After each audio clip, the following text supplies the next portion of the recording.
It all started with whispers around the neighborhood. A few sideways glances from across the street.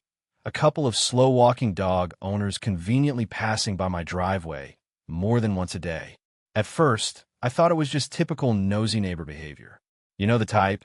Retirees with too much time on their hands and a clipboard of unspoken rules that go beyond the official HOA guidelines. But I should have known better. In HOA neighborhoods, quiet stares always turn into loud complaints. My garage has always been my workspace, my personal sanctuary, and, yes, a bit of a storage unit. I'm a car guy, a DIY guy, a collector of things with stories. Inside that garage are projects in progress, spare parts, vintage tools, crates of memorabilia, and shelves of organized chaos that only I truly understand. To the untrained, it might look like clutter, but to me, it's a curated legacy. There's a difference between junk and value, but people who only know how to call code enforcement wouldn't understand that. The first official notice came taped to my door. Violation of community standards, exterior clutter. I read it twice, thinking maybe it was a mistake. They couldn't possibly be calling my closed garage an eyesore, but they were. According to the letter, several residents had filed complaints about the condition of my property, specifically citing hoarding behavior and potential pest attraction. Pest attraction. I haven't seen a raccoon in years. The only pests were the ones typing up these ridiculous accusations. At first, I tried to reason with them. I attended the HOA meeting, sat through an hour of passive-aggressive updates about lawn height regulations and mailbox paint colors, and waited my turn to speak. When I finally did, I calmly explained that my garage door is usually closed, that everything inside is safe, secured, and not in violation of any written regulation in the HOA handbook. But it was clear from their smug expressions and nodding heads that they had already made up their minds. One board member, Debbie, clutched her pearl necklace like she'd just seen a crime scene. Another muttered something about property values. I walked out knowing this wasn't going to be resolved through polite conversation. Over the next 2 weeks, I received 3 more warnings. This time, they included photographs, grainy zoomed-in shots, clearly taken through a hedge or from a parked car across the street. Someone was spying on my property. The tone of the letters escalated, and eventually, I was informed that the HOA had contacted legal counsel to take further action if I didn't remediate the situation. That's when I realized this wasn't about a garage at all. This was personal. They didn't like that I wasn't bending the knee. I wasn't trimming my life down to fit their dull, uniform standards. My garage was a symbol of independence in a place that thrives on conformity, and that made me a target. The HOA lawyers soon sent a formal letter, complete with legal jargon, citations from the HOA bylaws, and a threat of court proceedings if I didn't comply within 30 days. They called it a last chance before litigation. I called it a challenge. I wasn't about to be bullied over a garage. I knew my rights, and I knew the handbook well enough to see that what they were doing bordered on harassment. I started digging into the HOA's structure, the lawyer they were using, and who really owned the properties they operated out of. That's when I stumbled onto something interesting. The HOA's law firm wasn't operating out of some downtown skyscraper. They had a modest office suite, leased, not owned, inside a small business complex less than 15 minutes away. And that's when the idea began to take root. But before any of that could happen, I had to make sure they didn't have any legitimate claims. I hired an inspector, paid for out of pocket, and had a formal assessment done on my garage and property.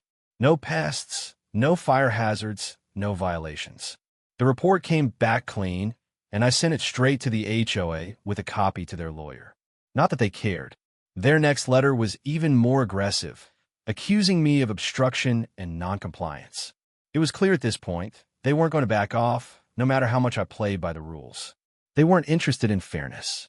They wanted submission, and that's when I stopped playing defense. The letter arrived on a Monday, nestled between a credit card offer and a pizza coupon, but it stood out like a slap in the face. Thick, cream-colored paper, embossed letterhead, and the unmistakable tone of someone who gets paid by the hour to sound intimidating. It was from the HOA's attorney, a firm I recognized from neighborhood gossip, known for going after homeowners over issues as minor as mailbox hinges or mismatched shutters. But this one was directed at me, and the message was clear: either remediate my garage or face a lawsuit. The letter detailed alleged violations in grandiose legal language, accusing me of breaching the community's standards, creating a visual disturbance, and potentially impacting property values. It cited a vague clause buried deep in the HOA bylaws, something about external impressions of disorder, and claimed my garage fit the criteria. But here's the kicker: my garage wasn't even visible from the street when the door was down. The only way they could have made that accusation was if someone had trespassed or used a long-range camera. That detail alone made it feel less like a legal notice and more like a personal attack dressed in legalese. I reread the letter 3 times, and each time it got under my skin a little more. It wasn't just about cleanliness or code, it was about power. The HOA was escalating things to make an example out of me, to show the rest of the neighborhood what happens when you don't bow to their control. And now they were using the legal system as a weapon. So I did what anyone would do. I lawyered up. I found a local attorney who specialized in real estate disputes and HOA law. After our initial meeting, he reviewed the documents, scoured the bylaws, and confirmed what I already suspected. Their case was flimsy. There were no specific violations tied to safety or health. No legitimate evidence of pests. No clause that could override my right to use my garage as I saw fit, so long as I wasn't endangering anyone. But that didn't mean they wouldn't try to drag it out in court just to wear me down. My lawyer suggested we send a formal rebuttal, complete with documentation. I gathered photos of the garage from every angle, including the street view showing the door closed. I included a full inventory of stored items, proving that it wasn't trash, just tools, supplies, and personal property. I even included the third-party inspection I'd already paid for. Everything was categorized, time-stamped, and sealed in a neat, professional reply. We sent it off, but the silence that followed wasn't reassuring.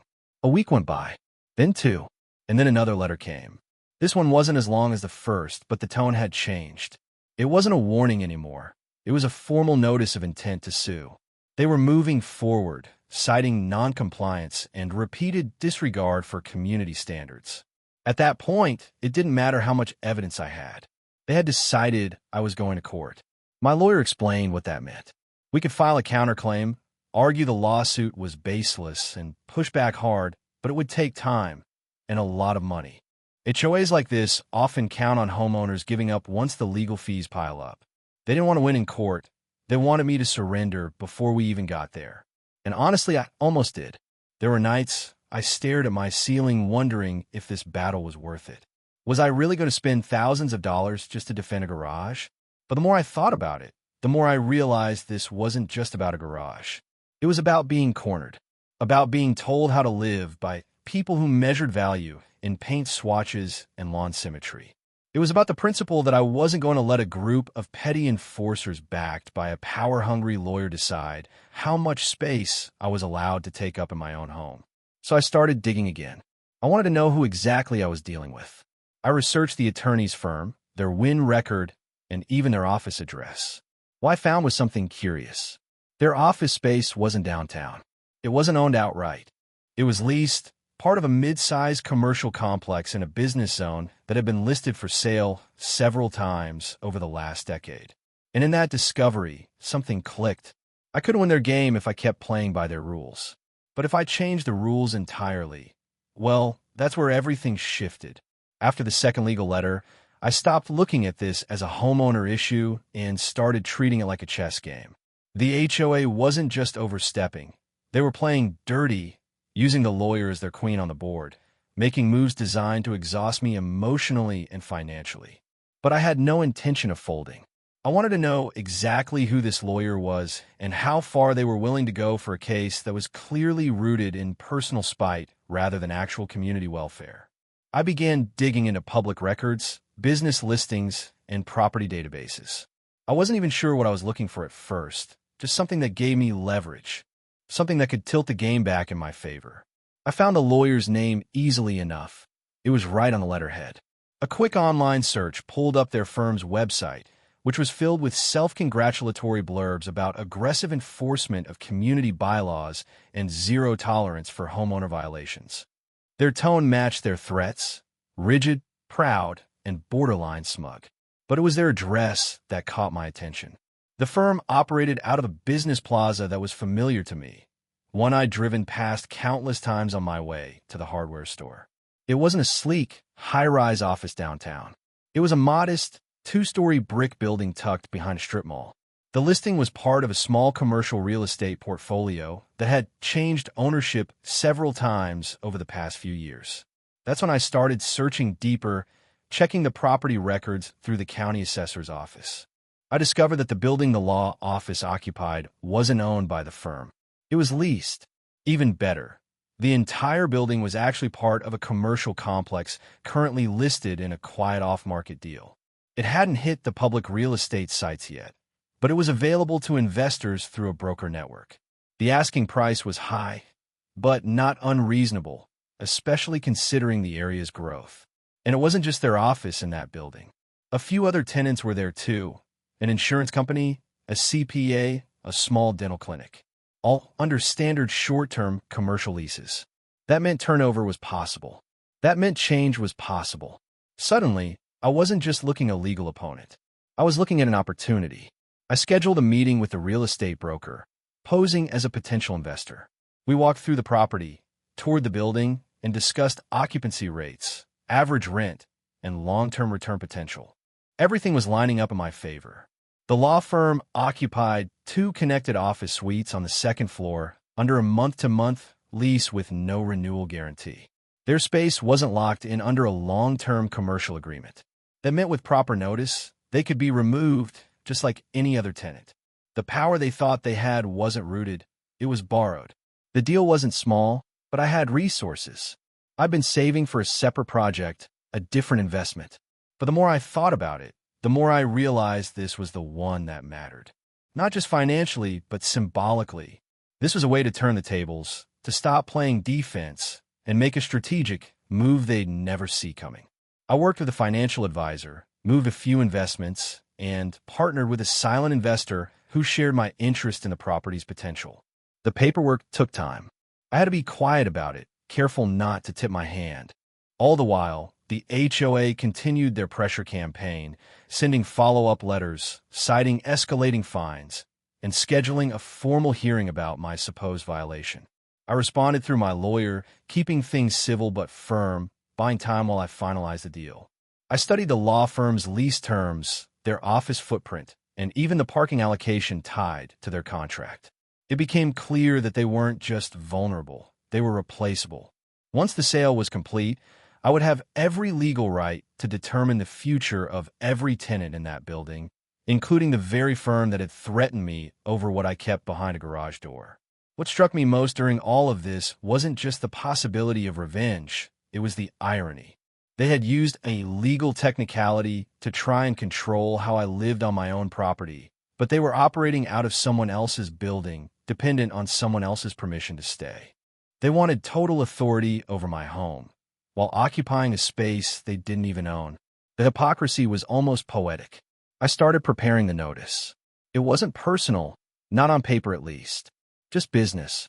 A standard tenant termination, following all local laws and guidelines. They would receive it like any other tenant, delivered by certified mail, 30 days to vacate, and instructions for final walkthrough and key return. Once the paperwork was finalized and my name was on the deed, everything changed. The same office building where their lawyer had typed up letters to intimidate me was now legally mine.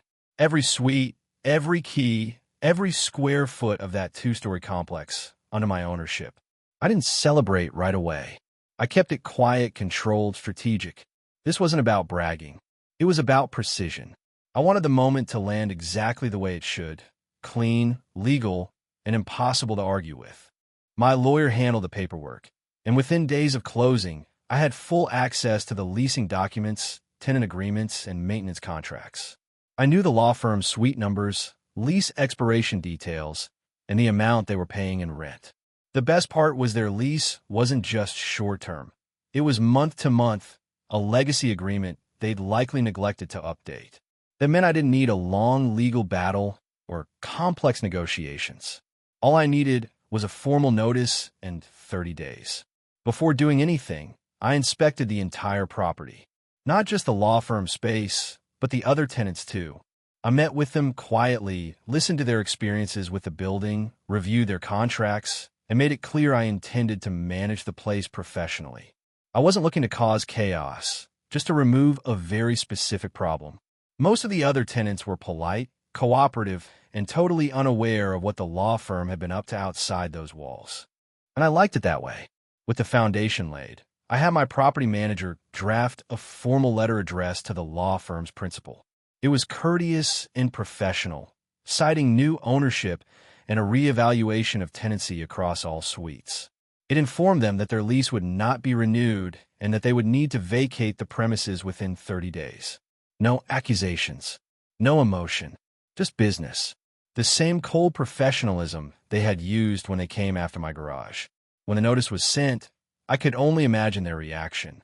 One day, they're threatening me over a supposed violation. The next, they're being told to pack up their desks and vacate their offices. I didn't deliver it personally. That wasn't necessary. The message would be clear enough when they read the letterhead with my name on it. The control they thought they had over me was gone. They were tenants in a building they no longer had any standing in. I didn't hear from them right away, but within a week, word got around. The HOA board, once so eager to flex their authority, started to backpedal. I received a suspiciously friendly email from one of the members, asking if I would be willing to reconsider mediation regarding the garage issue. Another board member, who had previously supported the legal action, stopped responding altogether. The power dynamic had shifted, and they knew it. What was once a coordinated attack now looked like a retreat. Around the same time, the law firm finally responded. Their letter was terse, clearly written in a moment of frustration. They questioned the legitimacy of the termination notice, asked for an extension, and tried to leverage their long-standing presence in the community. But my response didn't budge. Everything was done by the book. No emotion, no special exceptions. Their lease was being terminated, and the timeline was final. I made arrangements for a security team to be present on move-out day, not as a threat, but to ensure the process remained peaceful and orderly. The last thing I needed was drama. This wasn't revenge in the form of chaos. It was justice in the form of control. They had tried to evict me metaphorically. I was evicting them literally, and I had every legal right to do it. I walked through their suite one final time after they vacated. Empty desks, stripped shelves, the faint smell of stale coffee and toner ink lingering in the air. It was surreal. The very office where plans had been made to sue me over a few items in my garage was now silent, powerless, and under my name. I didn't gloat. I didn't need to. The act spoke for itself. What began as a defensive battle over private space had evolved into a full-blown strategic win. Not because I yelled louder or threw punches, but because I played the long game. They underestimated me. They thought their titles and bylaws gave them the upper hand. But in the end, their biggest mistake wasn't sending legal threats over a garage. It was forgetting who held the true leverage once ownership changed hands. The eviction notice was delivered quietly, just as I had planned. A certified letter with a new owner's letterhead, delivered with all legal formalities and zero emotion. The law firm that had once so confidently threatened me over a so-called hoarder garage was now on the receiving end of their own specialty. The silence following the delivery was almost louder than the letters they had sent me. No phone calls, no emails, no dramatic appeals. Just a deep, echoing quiet that said everything. They had been blindsided. The countdown began, 30 days to vacate. The clock was ticking, and I could imagine the frantic meetings happening behind those office doors. They had assumed I was just another homeowner they could intimidate, another easy win to add to their record. But now, they were tenants with no leverage, occupying a space that no longer wanted them. It wasn't about revenge for me. It was about balance. They had tried to disrupt my life, so I ended up reshaping theirs.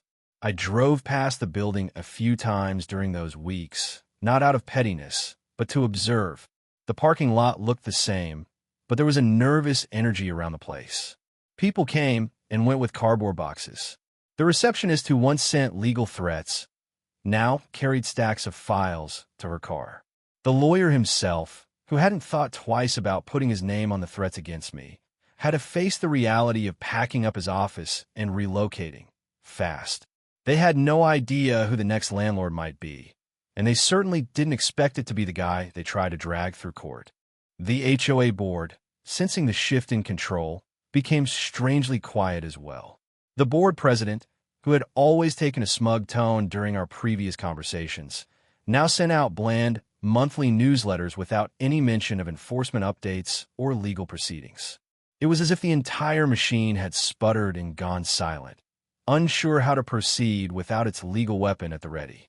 I continued to play it cool, letting the legal process unfold as it should. There were no public announcements, no social media posts, nothing to gloat over. This wasn't about making a scene. It was about demonstrating that power used unfairly can be redirected with enough strategy and patience. I wasn't interested in being their villain.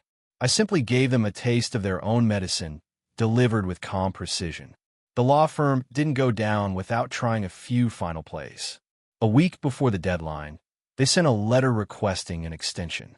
They cited logistical complications and unforeseen scheduling conflicts. My property manager responded politely but firmly. No extensions were being granted. They had the legally required 30 days, and that was more than enough. If roles were reversed, they wouldn't have blinked before denying me extra time. I wasn't about to offer them a courtesy they'd never consider for someone else.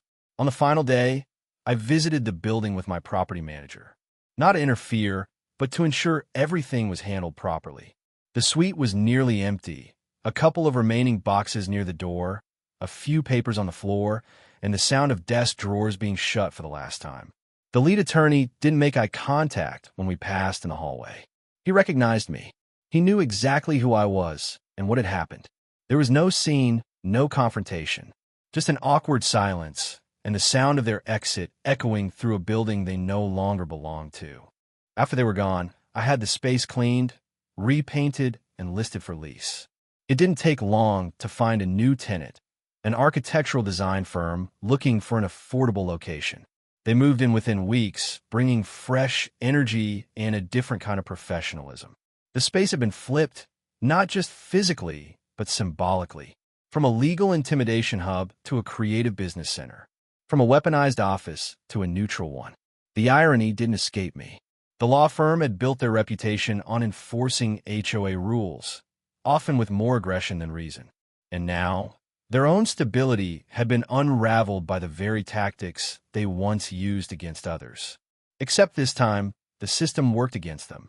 Legally, fairly, but undeniably decisively. The HOA's tone shifted permanently. I never received another warning, letter, or threat. My garage, still full of tools, parts, and projects. Still mine. But now was more than just a workspace. It was a symbol of what happens when someone stands their ground, not with noise or drama, but with patience, research, and a plan. They tried to corner me with bureaucracy. I responded with ownership. They threatened my peace. I bought their power. In the days following the eviction, the neighborhood atmosphere shifted in a way that was almost tangible. The same HOA that once paraded its authority with polished newsletters and smug community memos now operated in whispers. The leadership that had previously thrived on control, enforcing arbitrary rules, organizing hearings over minor infractions, sending notices like confetti, suddenly had nothing to say. No more letters about garage decorum, no more threats about noncompliance. Just silence and avoidance.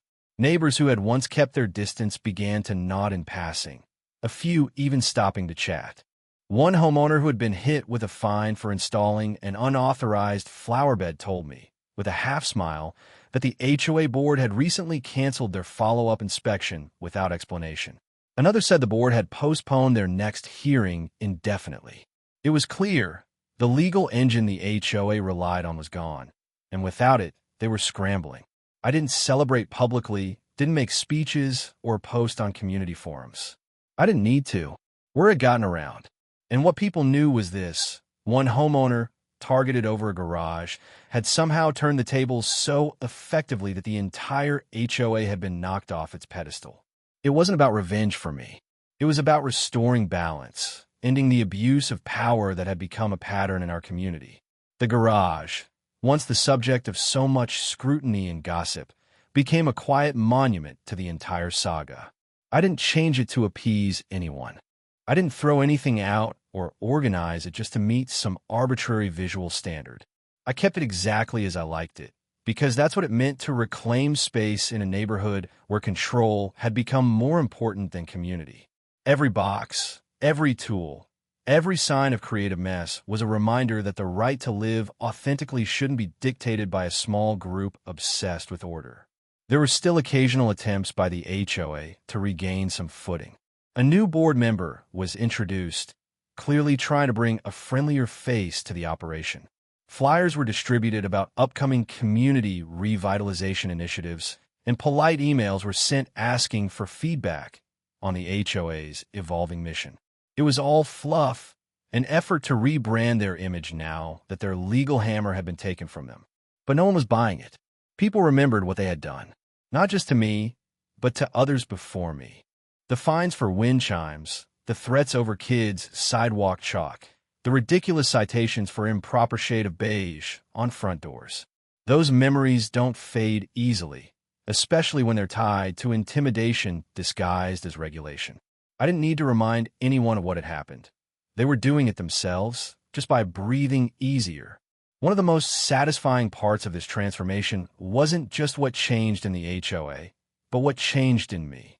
I had entered this ordeal thinking like a victim, forced into a corner by people who had the advantage. But by the end, I wasn't just defending myself. I was controlling the field. I had learned how to navigate property law, understand commercial real estate, interpret bylaws and leases. I had taken skills I never thought I'd need and used them to hold powerful people accountable. Some neighbors approached me and asked how I did it. I never offered step-by-step instructions, but I did share one truth with anyone who asked. The key is never to fight them on their terms. They expect arguments. They expect outbursts and resistance. What they don't expect is for someone to study the fine print, play by the same rules they weaponize, and still win.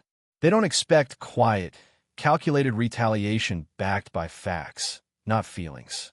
As the months passed, the law firm remained absent, and the building they had once used as their stronghold became just another commercial address. The new tenants brought life back to the space. Lights on late at night, music playing during the day, even the occasional cookout in the back lot. It was no longer a center of enforcement. It had transformed into a place of productivity, creativity, and honest business. The contrast was striking, and all the while, my garage remained untouched by anyone but me. No more surprise inspections, no more anonymous complaints, no more legal threats. I had earned something far greater than just a right to store my belongings. I had earned respect, not the kind that's handed out in meetings or printed in HOA newsletters, but the kind that comes from standing up, holding firm, and showing what's possible when you refuse to be pushed around.